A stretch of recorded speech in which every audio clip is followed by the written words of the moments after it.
e vamos ouvir a voz de Deus ao nosso coração. Abra em Joel, profeta Joel, capítulo 2. Profeta Joel, capítulo 2. Nós vamos ler dos versos 12 ao verso 17. Seja bem-vindo. Joel, capítulo 2. Ainda assim, agora mesmo, diz o Senhor, convertei-vos a mim de todo o vosso coração, e isso com jejuns, com choro e com pranto. Rasgai o vosso coração, e não as vossas vestes, e convertei-vos ao Senhor, vosso Deus. Porque Ele é misericordioso e compassivo, e tardio em irar-se, e grande em benignidade, e se arrepende do mal. Quem sabe se não se voltará e se arrependerá, e deixará após si uma bênção, uma oferta de manjares e libação para o Senhor nosso Deus. Tocai a trombeta em Sião, promulgai um santo jejum, proclamai uma assembleia solene, congregai o povo, santificai a congregação, ajuntai os anciãos, reuni os filhinhos e os que mamam. Saia o noivo da sua recâmara e a noiva do seu aposento. Chorem os sacerdotes, ministros do Senhor, entre o pórtico e o altar, e orem. Poupa o teu povo, ó Senhor.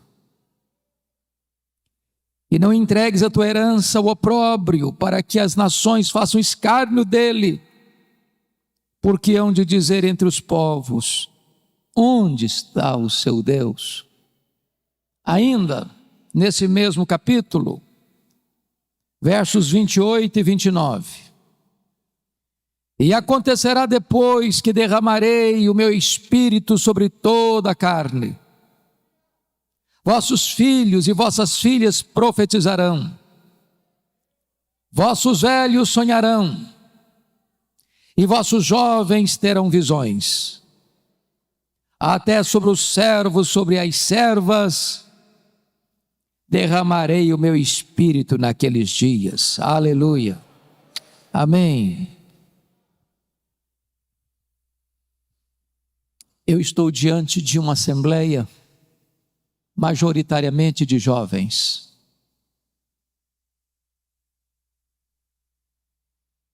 E eu quero dizer a vocês, jovens, e aos demais irmãos, como vocês todos bem têm ciência de que nós estamos vivendo os tempos mais críticos, mais difíceis, mais amargos das últimas gerações.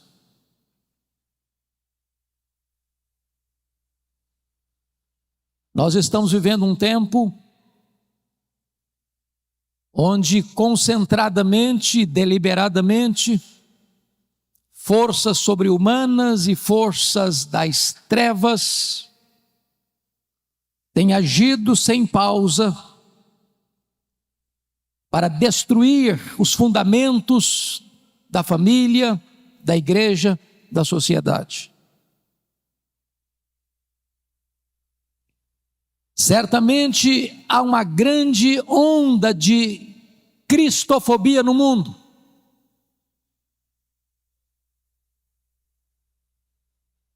Em muitos lugares, enquanto estamos reunidos aqui, crentes estão sendo presos, torturados, mortos. Mas essa não é a perseguição mais perigosa. Porque ao longo da história o sangue dos mártires tem sido a sementeira do Evangelho. A perseguição mais perigosa é a ideológica, é a filosófica, é aquela que vem de mansinho, se aninha, se instala e vai minando a fé cristã, vai destruindo os fundamentos. E esta onda que nós estamos vendo hoje, nas universidades, nos parlamentos, nas cortes, onde nações outrora protestantes evangélicas já estão se curvando, cedendo e se colocando de cócoras diante desse ataque tão sutil, mas tão frontal. Em tempos assim, não é possível uma igreja tímida, fraca, que se conforma com este século, resistir a esta onda. Portanto, a maior necessidade nossa, na nossa geração, irmãos, é de um poderoso avivamento espiritual. Talvez você olhe para o cenário, onde na Europa a igreja parece estar coberta de cinzas, onde você olha para a América e vê as denominações históricas rendidas ao liberalismo, onde você vê no Brasil denominações que já se renderam ao liberalismo e outras mergulharam-se no sincretismo, onde uma onda de ateísmo cresce no mundo, inclusive no Brasil. Você diz, diante dessa crise, desse cenário cinzento, como esperar um avivamento? Como crer num avivamento? E eu quero dizer a vocês que os grandes avivamentos da história nasceram do ventre da crise. A crise não é um impedimento para a ação de Deus. A crise muitas vezes é o caminho mediante o qual Deus se apresenta à sua igreja, porque quando o homem não tem saída para os seus problemas, Deus abre um caminho no deserto, Deus abre um caminho no meio do mar, Deus faz o seu caminho na tempestade.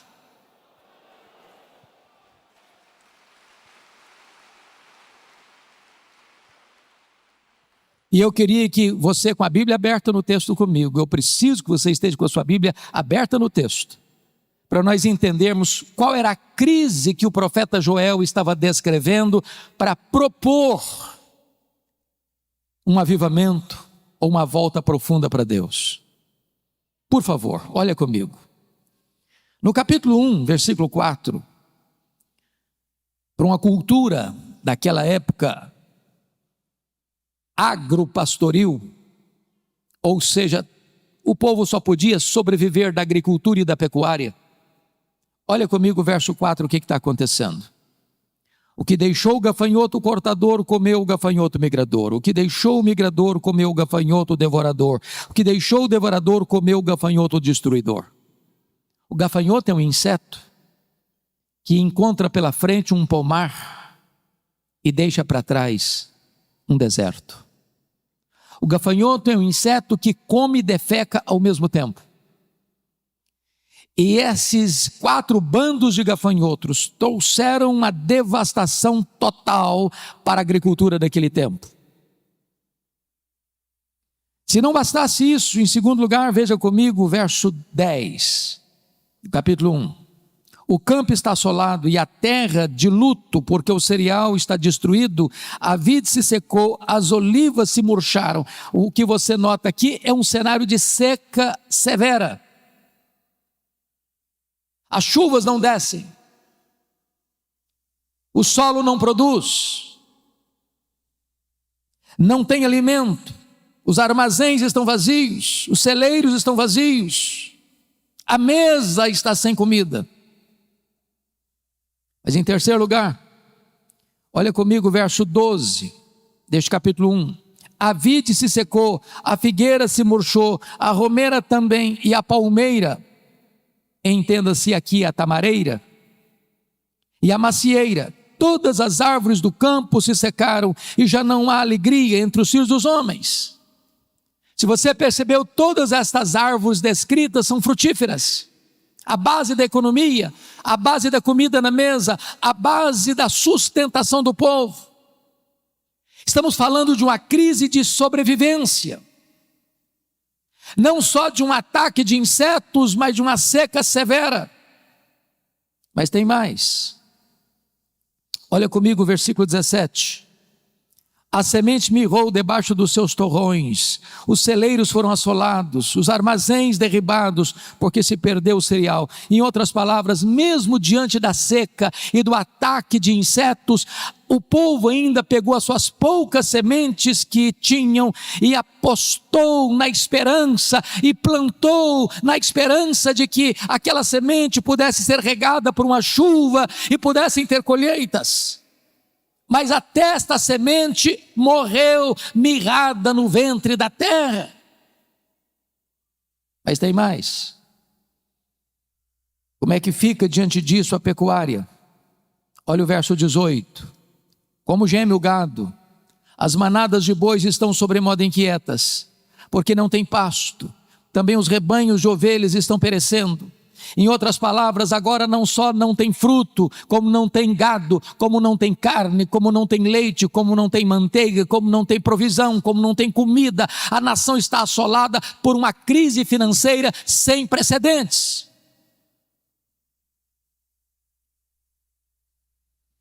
Se você perceber, a crise não fica só aí. Quando chega no capítulo 2, o profeta faz a descrição de uma invasão militar. Muito provavelmente ele está descrevendo aqueles dias vividos pelo rei Ezequias, quando o reino do norte, cuja capital era Samaria, caiu no poder da Síria.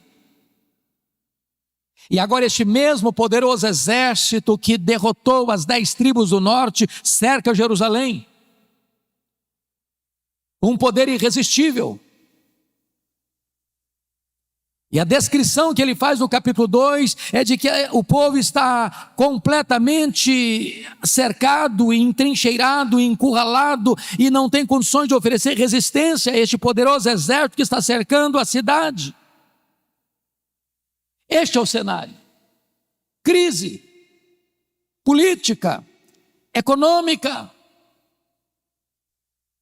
Se você perceber comigo no capítulo 1, versículo 9, a igreja está sofrendo as consequências. Cortada está da casa do Senhor a oferta de manjares e a libação, e os sacerdotes, ministros do Senhor, estão enlutados.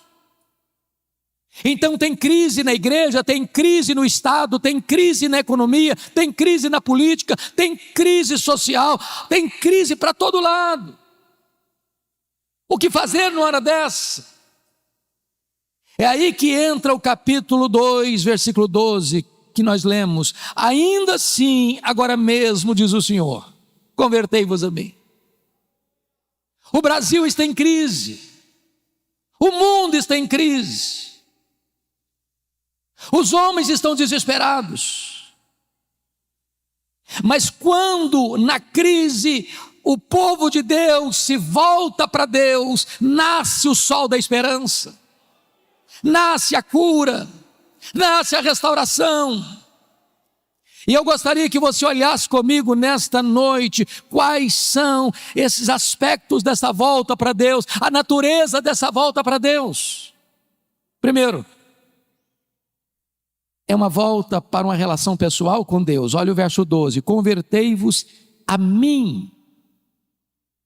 Não se trata de uma relação institucional. Não se trata apenas de você ser membro de Canaã ou de qualquer outra comunidade cristã evangélica de Fortaleza. Se trata sim de uma relação pessoal de você com Deus.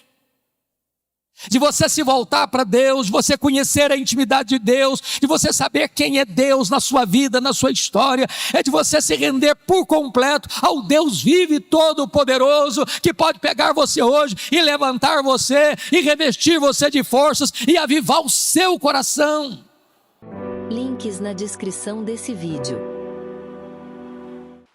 Mas em segundo lugar, irmãos, esta volta é uma volta com profundidade, porque o texto diz: convertei-vos a mim de todo o vosso coração.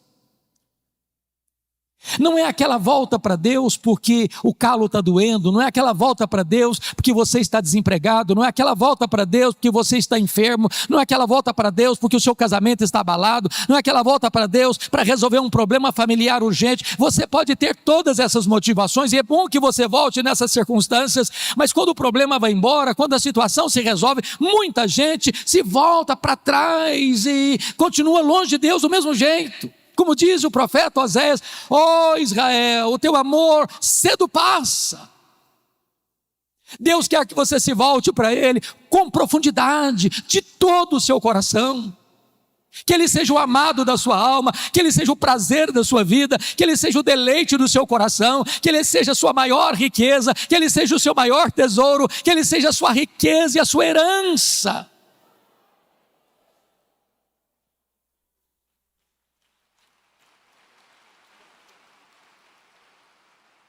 Mas em terceiro lugar, essa volta para Deus é uma volta com diligência, porque o versículo 12 diz: convertei-vos a mim de todo o vosso coração, e isso com jejuns.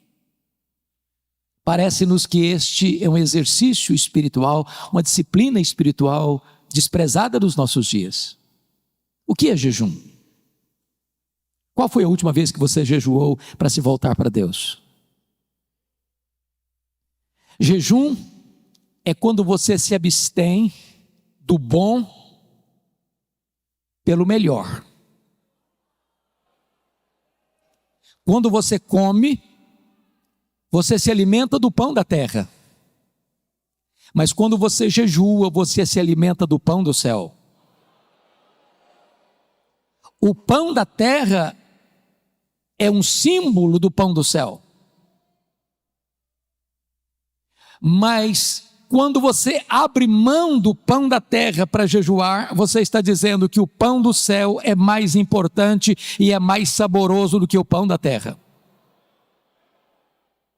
Jejum é fome de Deus.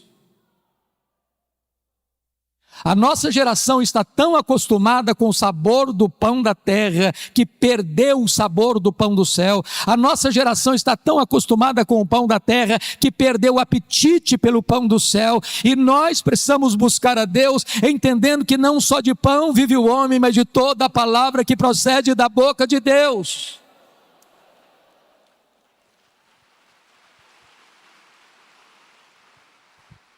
O apóstolo Paulo, escrevendo aos Coríntios, disse: portanto, quer comais, quer bebais, quer façais qualquer outra coisa, fazei tudo para a glória de Deus. Nós comemos para a glória de Deus e nós jejuamos para a glória de Deus. Então você pergunta: se eu como para a glória de Deus e se eu jejuo para a glória de Deus, qual é a diferença então entre comer e jejuar? É que quando você come para a glória de Deus, você se alimenta do símbolo do pão do céu. Mas quando você jejua para a glória de Deus, você se alimenta do próprio pão do céu. Oh, irmãos, nós precisamos nos voltar para Deus, desejando mais a Deus do que as bênçãos de Deus. Mais a presença de Jesus, como cantamos, do que dinheiro, do que sucesso, do que prazeres. Mas em quarto lugar, irmãos, essa volta para Deus, confiram comigo, esta volta para Deus precisa ser uma volta com quebrantamento, porque o verso 12 ainda diz: convertei-vos a mim com choro e com pranto. Às vezes nós estamos voltando para Deus com o coração seco demais e com os olhos enxutos demais. Qual foi a última vez que você chorou voltando-se para Deus? Qual foi a última vez que você chorou como Neemias chorou ao saber da realidade dramática do seu povo, o estado da sua igreja? Qual foi a última vez que você chorou como Davi chorou ao ver a sua família nas mãos do inimigo? Qual foi a última vez que você chorou, como Pedro chorou, pelos seus próprios pecados? Qual foi a última vez que você chorou ao olhar para Jerusalém de hoje, ao olhar para a igreja de hoje, como Jesus chorou à entrada da porta de Jerusalém? Jerusalém, Jerusalém, quantas vezes quis eu agasalhar-te debaixo das minhas asas e tu não quiseste.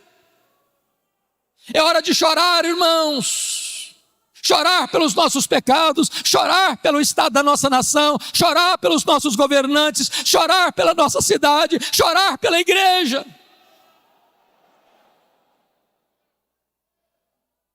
Mas notem mais, essa volta para Deus, em quinto lugar, precisa ser uma volta com sinceridade, porque o verso 13 diz: rasgai o vosso coração e não as vossas vestes, e convertei-vos ao Senhor vosso Deus. O que significa isso? Esta cerimônia de rasgar as vestes acontecia quando alguém ficava muito chocado, atônito com a situação de escândalo, de vergonha, de pecado, de opróbrio. Então, quando as pessoas viam alguma coisa muito triste, muito dolorosa, muito escandalosa, e elas ficavam com um senso de vergonha diante daquela realidade, eles rasgavam as roupas. Mas de repente, a cerimônia ou o fato de rasgar as roupas foi se tornando um hábito, um costume, e virou um emblema de uma espiritualidade hipócrita, mentirosa, uma espiritualidade cênica, um teatro espiritual. E sabe, irmãos, não tem nada mais perigoso do que o nosso coração enganoso. De repente nós começamos a fingir uma espiritualidade que não temos. De repente nós temos uma espiritualidade de palco, de performance, de teatro, onde nós passamos uma ideia de que somos cheios do Espírito Santo quando estamos secos. De repente nós passamos uma espiritualidade de gente de Deus, de cheio do Espírito Santo, de oração e de piedade, que isso não acontece mais. Muitas vezes nós somos como Moisés, que desceu do Monte Sinai, o rosto dele brilhava, e diz a Bíblia que as pessoas não podiam se aproximar dele por causa da glória de Deus, do brilho do rosto dele. E então o que Moisés fez? Ele pôs um véu no rosto, para que as pessoas pudessem se aproximar. Mas esse homem tão ousado, esse homem que fez dobrar diante dele com um cajado na mão o mais poderoso império do mundo, o império egípcio, diz a Bíblia que num dia ele foi covarde, ele não foi ousado, ele não foi corajoso. Sabe que dia? Quando ele percebeu que aquele brilho do rosto dele estava desvanecendo, e ele não queria que ninguém soubesse disso. Ele manteve o véu quando não precisava mais do véu. Ele queria passar uma imagem para as pessoas que ele era muito espiritual. Ele queria passar para as pessoas a ideia de que a Shekinah de Deus estava no rosto dele. E diz Paulo, nesse dia ele não foi ousado. E você e eu, se queremos experimentar um poderoso reavivamento espiritual, precisamos ter muito cuidado com os clichês, com os jargões que nós criamos. Às vezes nós vamos orar, damos uma tremidazinha na voz para passar a ideia que nós somos espirituais. Deus não se importa com isso. Ele conhece o coração. Ele está dizendo, rasgue o coração, rasgue o coração, rasgue o coração nessa volta para mim.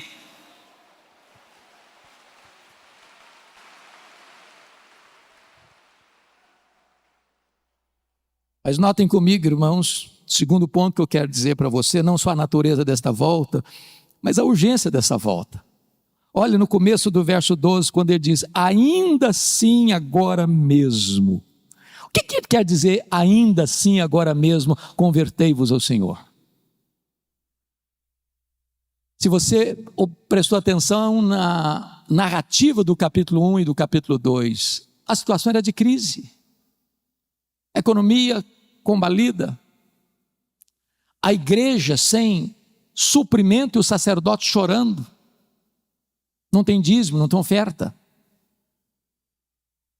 Se você olha para o campo, não tem fruto. Se você olha para o pasto, o gado está morrendo de fome e de sede. Se você olha para o cenário político, o poder de um império invasor está pronto para tomar a cidade. A crise é medonha, mas Deus está dizendo, ainda assim, agora mesmo, se vocês se voltarem para mim, se converterem a mim, eu mudo esse cenário, eu altero esse cronograma, eu transformo essa realidade triste numa situação de alegria e de vitória.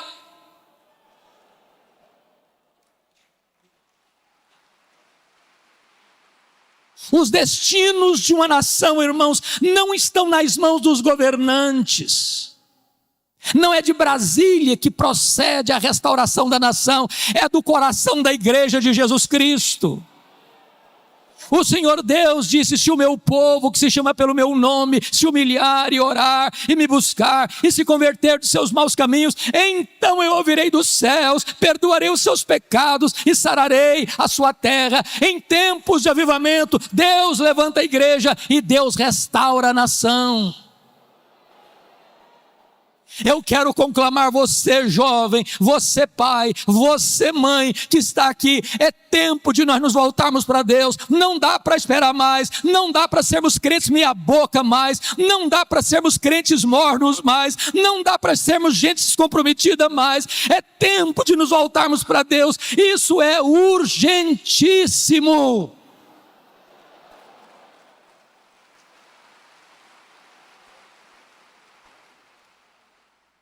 Mas em terceiro lugar,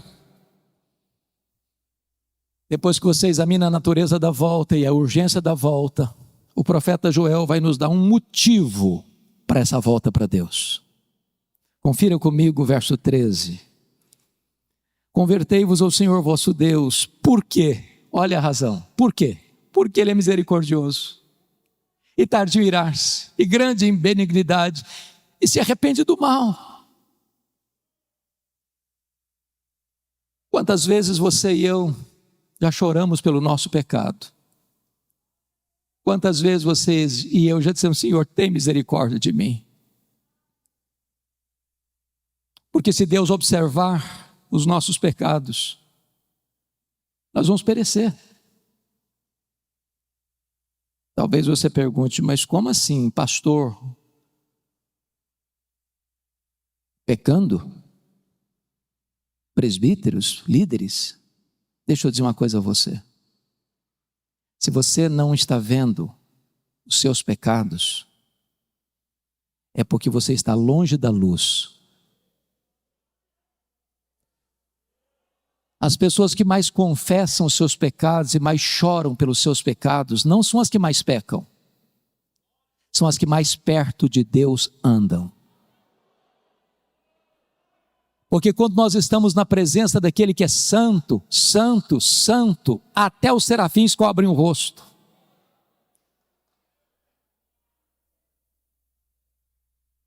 Talvez uma das maiores necessidades nossas, meus irmãos, é que Deus abra os nossos olhos para entendermos quão santo é o nosso Deus. E este Deus é o Deus que é compassivo e benigno. Ele habita lá no alto e sublime trono, mas Ele habita com abatido e contrito de coração. E se você se voltar para Ele, Ele se volta para você. Se você correr para Ele, Ele vai abraçar você, Ele vai tirar suas vestes sujas, Ele vai restaurar a sua vida, Ele vai fazer uma festa com a sua volta, e você vai ter uma alegria tão gloriosa e bendita da comunhão com Ele. Então você e eu não temos que fugir de Deus, nós temos que correr para Deus. Se você, jovem, está pecando contra o seu Deus, se você caiu, se você desobedeceu, se você está longe de Deus, não fuja de Deus, fuja para Deus. Ele é o abrigo, Ele é o perdoador, Ele é o restaurador, Ele cura, Ele liberta, Ele salva, Ele levanta, Ele enche com o Espírito Santo, Ele usa a sua vida para a glória do seu nome. É a misericórdia dEle que nesta noite deve nos levar de volta para os seus braços.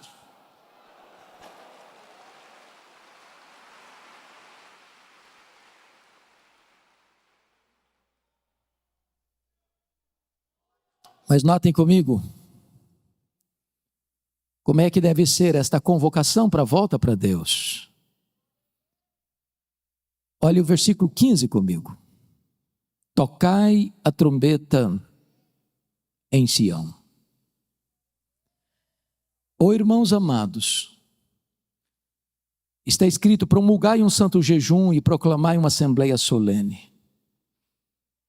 O que esse texto está dizendo é que o seu e o meu problema não está lá fora, está aqui dentro do nosso coração. A trombeta não é tocada para fora dos muros, a trombeta é tocada para dentro de Sião.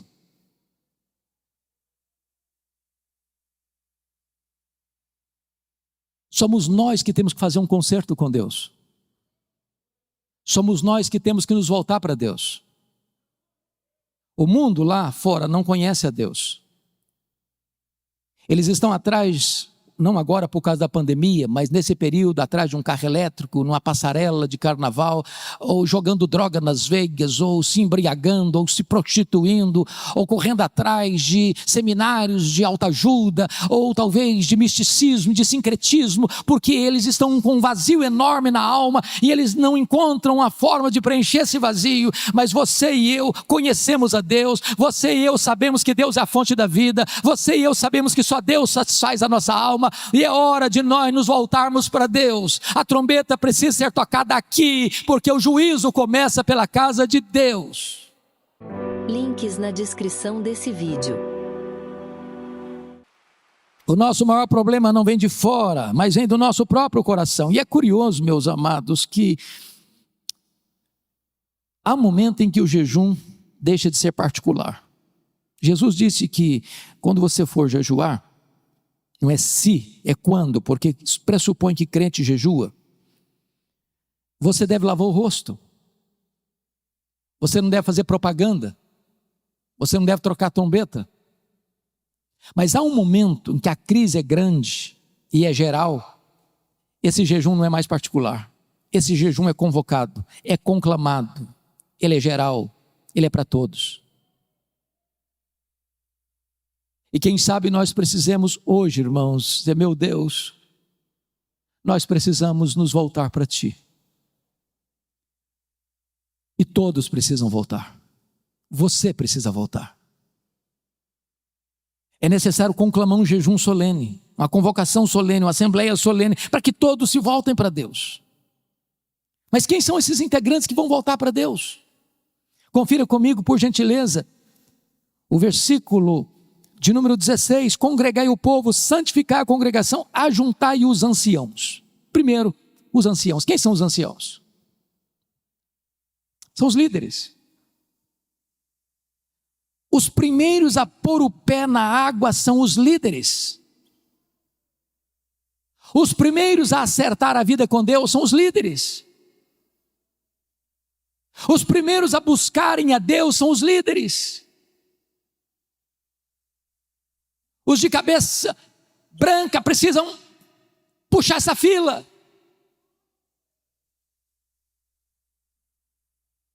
E eu estou certo de que a liderança desta igreja está incomodada, e está desafiada, e está desejosa de conclamar esta congregação a se voltar para Deus. E esta liderança está botando o pé na frente: estamos aqui, venham conosco. Mas quem mais precisa se voltar? Olha comigo o versículo 16: congregai, ajuntar os anciãos, reunir os filhinhos. E esta é uma expressão para a juventude. Lugar de jovem curtir a vida não é no mundo. Lugar de jovem viver a plenitude da vida é na presença de Deus. E eu quero convidar você, adolescente, eu quero convidar você, jovem, a colocar a sua juventude nas mãos de Deus e a buscar a Deus. Eu ontem compartilhei com o pastor Gessé da minha alegria de vê-lo convocando a juventude para um café, que não era um café, era um encontro, um bate-papo sobre as coisas mais importantes que esta geração de cabelos brancos, esta geração de anciãos, está dizendo: nós já cumprimos o nosso ministério, estamos concluindo o nosso ministério, mas esse ministério não vai parar, esse ministério não vai ser interrompido, esse ministério não vai acabar. Nós estamos passando o bastão para a nova geração, e esta nova geração precisa estar imbuída do mesmo propósito, conhecendo a Deus, amando a palavra de Deus, comprometida com a palavra de Deus, para pregar a palavra de Deus no poder do Espírito Santo de Deus, para que a igreja de amanhã, a igreja, a segunda geração, seja mais viva, seja mais cheia do Espírito Santo, seja mais comprometida do que a geração atual. Você, jovem, não está dispensado deste encontro com Deus. Se você olhar para a história da igreja, talvez os dois maiores avivamentos depois da reforma do século XVI aconteceram sob a liderança de jovens. O avivamento da Inglaterra do século XVIII começa com estudantes da Universidade de Oxford. Avivamento que levanta a igreja das cinzas e que restaura a nação de uma crise medonha. No começo do século XX, no país de Gales, um país marcado pela jogatina e pela prostituição, o avivamento começa com um adolescente, Evan Roberts. E durante 6 meses, 100.000 pessoas salvas, a nação impactada. Os estádios de futebol ficaram vazios e as igrejas lotadas. E Deus restaurou aquela nação. Então eu quero conclamar você, adolescente, eu quero conclamar você, jovem, para você se voltar para Deus e experimentar um poderoso avivamento em seu coração nesses dias. Mas quem mais deve se voltar? Confira comigo o versículo 16. Também reuni os que mamam. Eu tenho visto muita gente: não, criancinha não pode ir para a igreja, é muito melindroso, é muito pequenininho, é muito sensível, é muito vulnerável.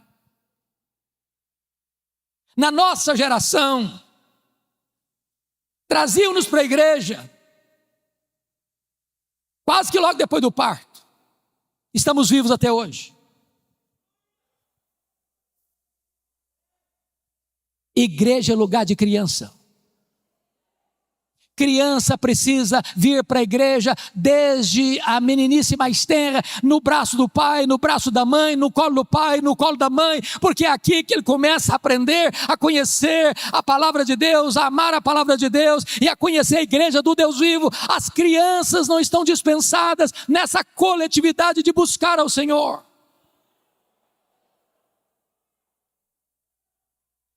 Mas preste atenção.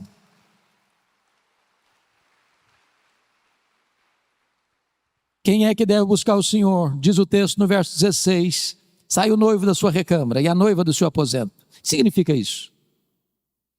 Vocês que conhecem a Bíblia sabem que na cultura judaica, quando um rapaz se casava, uma moça se casava, esse rapaz era dispensado do serviço militar durante 1 ano, para desfrutar da vida conjugal. Deus está quebrando aqui um protocolo. Deus está aqui dizendo o seguinte: olha, essa busca, esse acerto com Deus é tão urgente que você interrompe a lua de mel. Até no dia das núpcias de um rapaz e de uma moça, ele e ela não estão dispensados desta volta para Deus, desta busca de uma restauração espiritual. Mas o que me marca profundamente, irmãos, é que no verso 17, Deus destaca alguém nessa busca. Porque está escrito: chorem os sacerdotes ministros do Senhor. Quem são os sacerdotes? Os sacerdotes eram aqueles que ensinavam a lei. Os sacerdotes eram aqueles que oravam pelo povo. Os sacerdotes eram aqueles que ofereciam sacrifícios pelo povo. Há um peso maior nos ombros dos pastores. Talvez você não imagine. Você vê pastores aqui à frente, o peso que eles sentem. nos seus ombros, pelas ovelhas. E a ordem que Deus dá para nós pastores é chorar. Chore os ministros, sacerdotes do Senhor. E o que deve levar um pastor a chorar num tempo de crise, buscando avivamento? Primeiramente, é o amor ao povo de Deus, para que ele não seja opróbrio, para que não seja motivo de vergonha. A igreja evangélica brasileira, irmãos, está sendo mais conhecida na mídia pelos seus escândalos. Líderes presos, acusados dos crimes mais vergonhosos. E nós, pastores, precisamos chorar, dizer: meu Deus, não deixa a tua noiva passar vergonha, não deixa a tua igreja ser enxovalhada neste mundo, não deixa a tua igreja ser motivo de piada no mundo, não deixa a tua igreja passar por esse vexame público, salva o teu povo disso. Mas em segundo lugar, os sacerdotes precisam chorar por uma outra motivação: o zelo pela glória de Deus. Porque hão de dizer entre os povos: onde está o seu Deus? O líder precisa ter paixão pela glória de Deus, zelo pelo nome de Deus, porque quando a noiva está suja, quando a noiva está indiferente, quando a noiva perdeu o seu primeiro amor, a glória de Deus, a honra de Deus é questionada no mundo. Cadê Deus? Por que Deus não age? Por que Deus permite isso? Por que a igreja está desse jeito?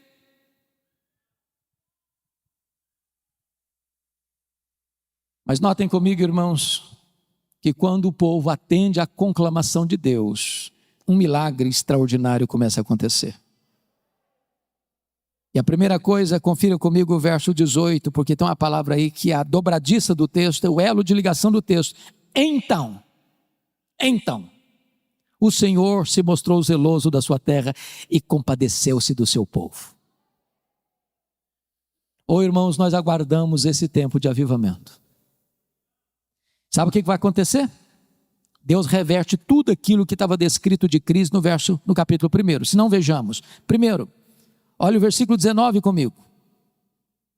E respondendo lhe disse: eis que vos envio o cereal e o vinho e o óleo, e dele sereis fartos, e vos não entregarei mais ao opróbrio entre as nações. A economia é recuperada. Quem restaura a economia é o próprio Deus. Segundo lugar, olha comigo o versículo 20, diante do cerco do inimigo, olha o que vai acontecer: mas o exército que vem do norte eu removerei para longe de vós, lançá-lo-ei em uma terra seca e deserta. O inimigo que está entrando, invadindo, ameaçando, Deus o dispersa, Deus dá livramento. Terceiro, numa época de chuva, de seca, olha o resultado no verso 23.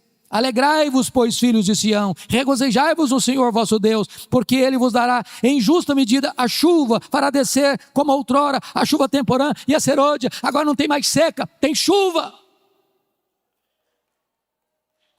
Quarto lugar, diante do ataque dos gafanhotos, olha o resultado no verso 25: restituir-vos-ei os anos que foram consumidos pelo gafanhoto migrador, pelo destruidor, pelo cortador, o meu grande exército que enviei contra vós outros. Agora preste atenção. Quem mandou os gafanhotos? Não foi o diabo? Eles não vieram de moto próprio. O próprio Deus mandou os 4 grupos de gafanhotos como disciplina ao seu povo, para que o seu povo se voltasse para Ele. Irmãos amados, Deus está tocando trombetas aos nossos ouvidos. A crise mundial é uma voz altissonante de Deus à sua igreja: meu povo, volte-se para mim, volte-se para mim, volte-se para mim. Que quem tem poder de reverter essa crise sou eu. Quem tem poder de suspender essa crise sou eu. Quem tem poder de levantar a igreja e restaurar as nações sou eu.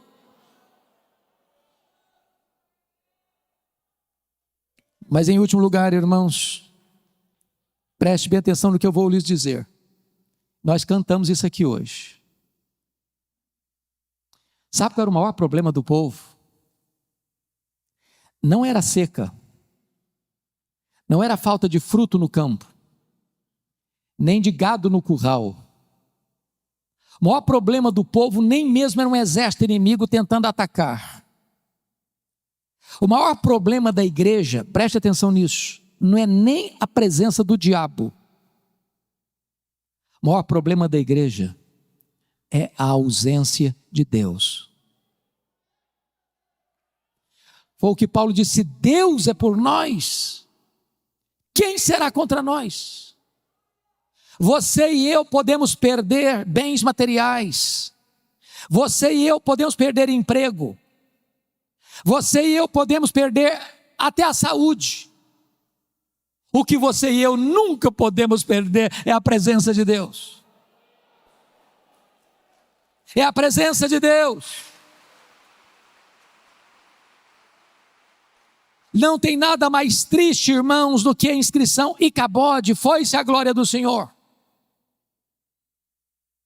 É por isso que está escrito no verso, confira comigo aí por gentileza, 27. Sabereis que eu estou no meio de Israel, e que eu sou o Senhor vosso Deus, e não há outro, e o meu povo jamais será envergonhado. É a presença de Deus, é a presença de Deus, é a presença de Deus.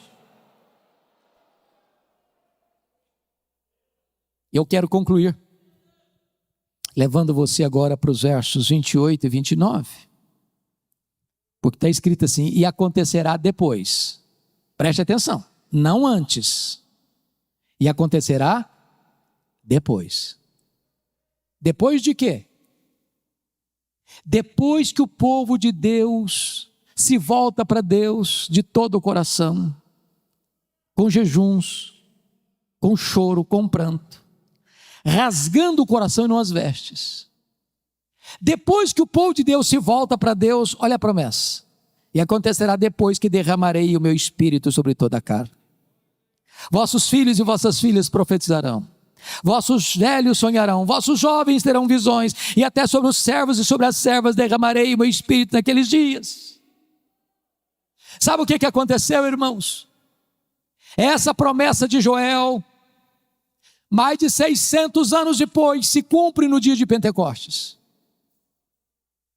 E quando Pedro se levanta, porque o povo está perguntando o que quer isso dizer, atônito, uns achando com preconceito são galileus, outros com desprezo, estão bêbados. Pedro se levanta e diz assim: não, eles não estão bêbados.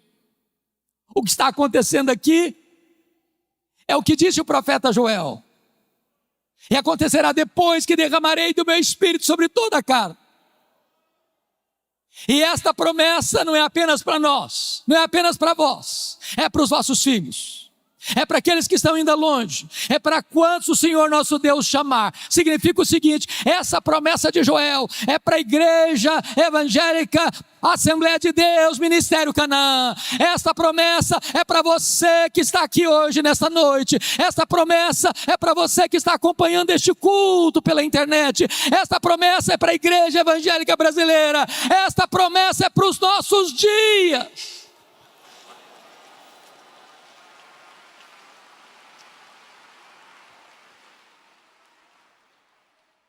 E notem vocês que quando Deus derrama do seu espírito, Ele vai rompendo todas as barreiras humanas, porque não tem gênero, é sobre os filhos e sobre as filhas. Também preste atenção, não tem idade sagrada, é para os velhos e é para os jovens. E também não tem classe social, é até para os servos e para as servas.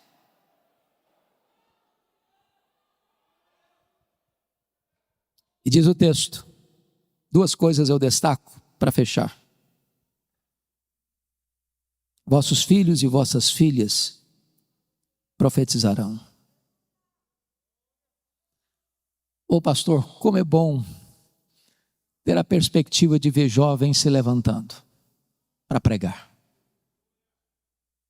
Deixa eu lhes dar um pequeno testemunho. Quando eu nasci, minha mãe me consagrou para Deus, para ser pastor, porque ela tinha que fazer uma escolha entre a vida dela e a minha. O médico disse: não dá para salvar os dois, tem que fazer uma escolha. E a minha mãe disse: eu não abro mão desse filho, estou pronto a morrer por ele, a dar minha vida para ele, mas eu não desisto dele. E a minha mãe fez um voto para Deus e disse: se esse filho sobreviver, eu quero que ele seja um pastor, eu o consagro para ser um ministro do Evangelho. Deus ouviu a oração da minha mãe e eu nasci. Mas a minha mãe, sábia que foi, nunca me contou esse projeto dela com Deus, porque ela não queria que eu fosse sugestionado para um seminário. Ela queria que Deus me chamasse. E o meu sonho de criança, de adolescência e de juventude era ser advogado e político. Eu não abria mão de assistir todos os comícios da minha cidade.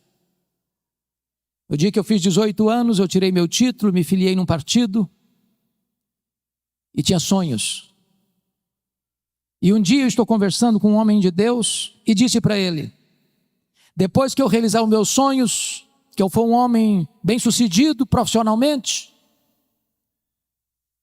eu vou entrar num seminário, fazer teologia e me preparar para servir a Deus melhor. E esse homem, usado por Deus, botou o dedo no meu nariz e disse: você quer dar as sobras para Deus? Deus quer você agora, com a sua juventude, com a sua inteligência e com a sua força. E aquela palavra entrou no meu coração como uma flecha. E aquele dia foi o dia do meu chamado para o ministério. Links na descrição desse vídeo. Eu quero dizer para você, jovem, que hoje esteve no café da manhã, e outros mais que Deus há de levantar, que você possa se levantar para ser um pregador poderoso da palavra de Deus na nossa geração. Que o melhor dos nossos filhos se levantem como pregadores nessa geração.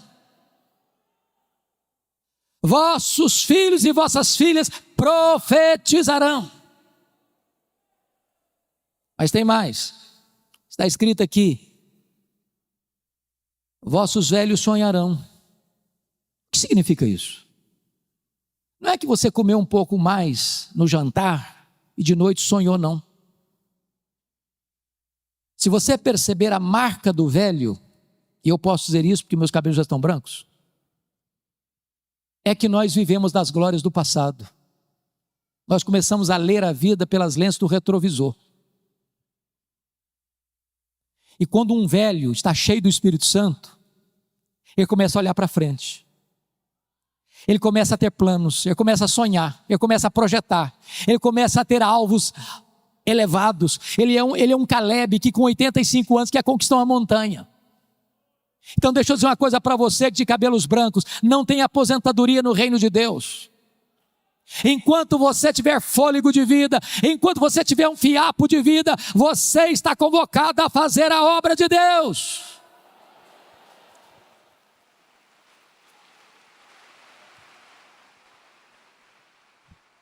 Não é hora de você vestir um pijama, não é hora de você ficar numa cadeira de balanço, é hora de você se levantar e usar a sua sabedoria, e usar o seu conhecimento, e usar a sua experiência, e usar as forças que Deus vai lhe dar, para ser uma bênção nas mãos de Deus. Mas o texto conclui dizendo: e os vossos jovens terão visões. Claro que não está falando também de visões místicas.